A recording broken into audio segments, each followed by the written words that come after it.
Elle s'appelait Naomi. Il s'appelait Jérôme. Elle était douce, brillante, toujours élégante, d'une force tranquille, qui impressionnait même les plus arrogants. Il était charismatique, ambitieux, aimé, et redouté. Leur amour avait commencé comme un conte de fées, un feu d'artifice au cœur de la ville, des promesses à minuit, des rêves au bout des lèvres, mais parfois, ce qui brille le plus, n'est qu'un mirage, un masque, sur un cœur rongé par l'orgueil. Naomi était noire, magnifique, d'une beauté naturelle, qui faisait taire les jugements, ou les excitait, selon les âmes. Elle avait cette grâce innée, ce port de tête digne, cette voix profonde, qui rassure, et qui dérange à la fois. Elle ne jouait pas un rôle, elle était, simplement, pleinement, sans artifice, et cela, justement, fascinait autant, que ça dérangeait.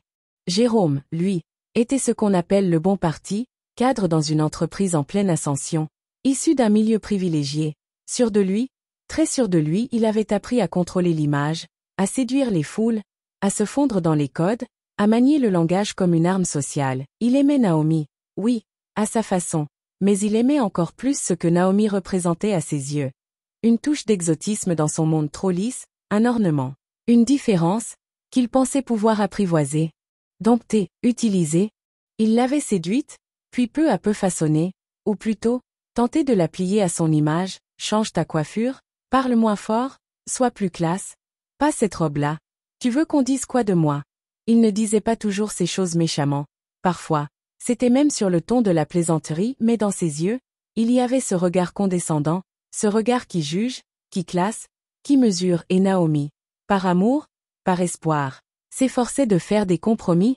Elle croyait que l'amour exigeait des ajustements. Elle pensait qu'il finirait par voir qui elle était, au-delà de l'apparence, au-delà des différences. Elle l'emmenait dans sa famille, dans son quartier, dans ses souvenirs, mais lui gardait toujours une distance. C'est sympa ici, disait-il, avec ce sourire pincé, ce regard qui en disait trop. Il parlait peu, mais pensait fort, et Naomi sentait, sans toujours vouloir l'admettre, qu'elle était tolérée, mais pas pleinement acceptée.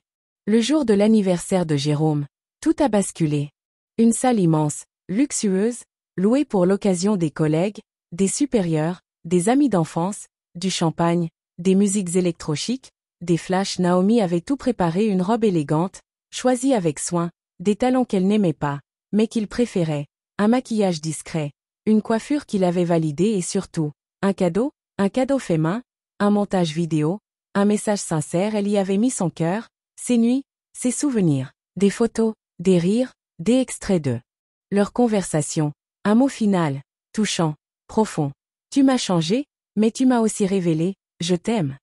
Elle s'avance, fière, nerveuse, heureuse. Tous les regards se tournent vers elle. Elle tend le cadeau, et là, devant tout le monde, Jérôme lève les yeux au ciel, recule d'un pas, rit nerveusement, puis lâche cette phrase. C'est bon Naomi, on n'est pas en Afrique ici. Garde ton délire tribal pour chez toi. Un silence brutal, tranchant une table, puis deux, puis toute la salle qui se tait, un rire étouffé au fond, un téléphone qui filme sans un bruit. Naomi, figée, ses mains tremblantes, son cœur qui cogne, ses yeux qui cherchent une issue. Elle ne comprend pas, pas tout de suite. Elle pensait que c'était un jeu, une maladresse, une blague de mauvais goût, mais en croisant son regard à lui, elle a compris. Il était sérieux, il voulait la remettre à sa place, devant tout le monde, et ce n'était pas la première fois. Sauf que cette fois, c'était public, cette fois, c'était trop. Elle a posé le cadeau, lentement. Elle n'a pas pleuré. Pas devant lui. Elle a souri, un sourire vide, brisé, immense dans sa dignité. Puis elle est sortie, sans courir, sans un mot. Elle a marché longtemps, les rues étaient floues, les visages invisibles. Son téléphone vibrait, sans cesse, des messages, des appels, mais aucun de lui.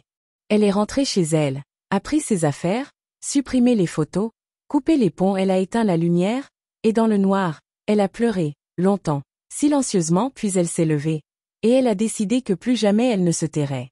Pendant ce temps, lui, riait encore. Il faisait le malin. Il disait à ses amis: elle est trop sensible, elle comprend pas l'humour. Il pensait qu'elle reviendrait, comme d'habitude, qu'elle s'excuserait, même, d'avoir mal réagi. Mais cette fois, Naomi ne reviendrait pas, et le monde de Jérôme, sans qu'il ne s'en rende compte, commençait lentement, méthodiquement, à se fissurer.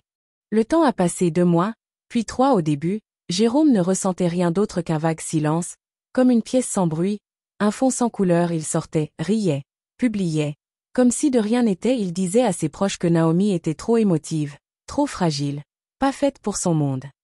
Mais plus les jours passaient, plus le vide se faisait lourd, plus les visages qu'il croisait devenaient flous, plus les soirées sans saveur remplaçaient les nuits étoilées d'autrefois, et dans chaque reflet, chaque chanson, chaque silence, Naomi revenait, en écho, en fantôme, en blessure ouverte.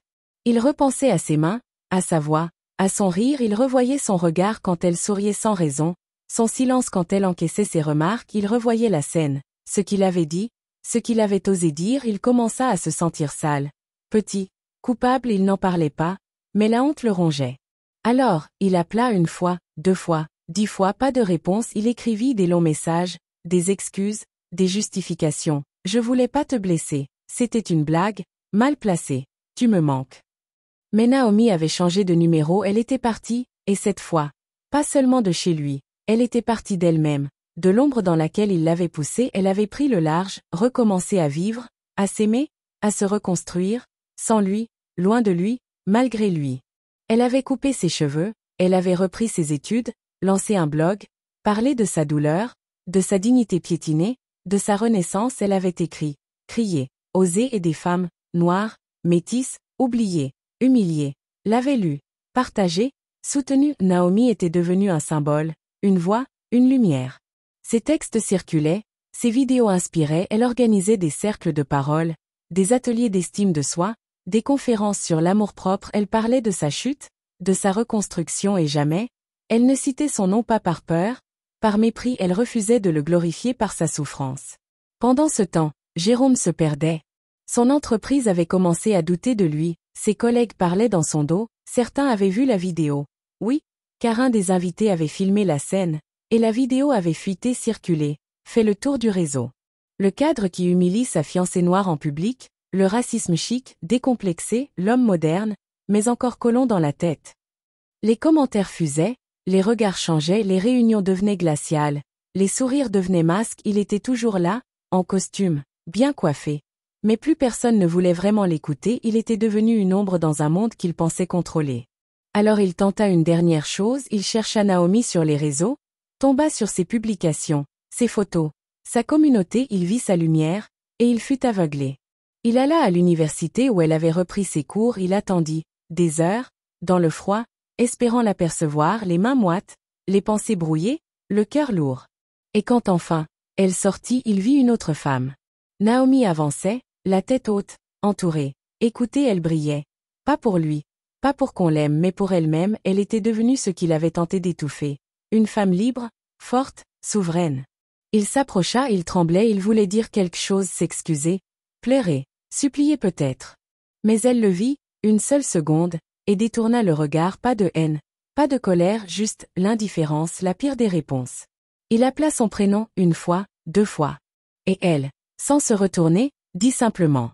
Quand tu m'avais, tu me rabaissais, maintenant que je m'élève, tu veux revenir, mais moi, j'ai déjà tourné la page et toi, tu n'existes plus dans mon livre. Puis elle s'éloigna, lentement, comme une reine, comme une flamme qui refuse de s'éteindre. Et Jérôme, seul, au milieu de la foule, comprit enfin qu'il avait perdu bien plus qu'une femme, il avait perdu ce qu'il n'avait jamais su honorer, il avait brisé une étoile, et maintenant, il était condamné à marcher dans le noir, car parfois, quand on écrase une lumière, elle ne s'éteint pas, elle s'élève et vous laisse, à jamais, dans l'obscurité de vos choix.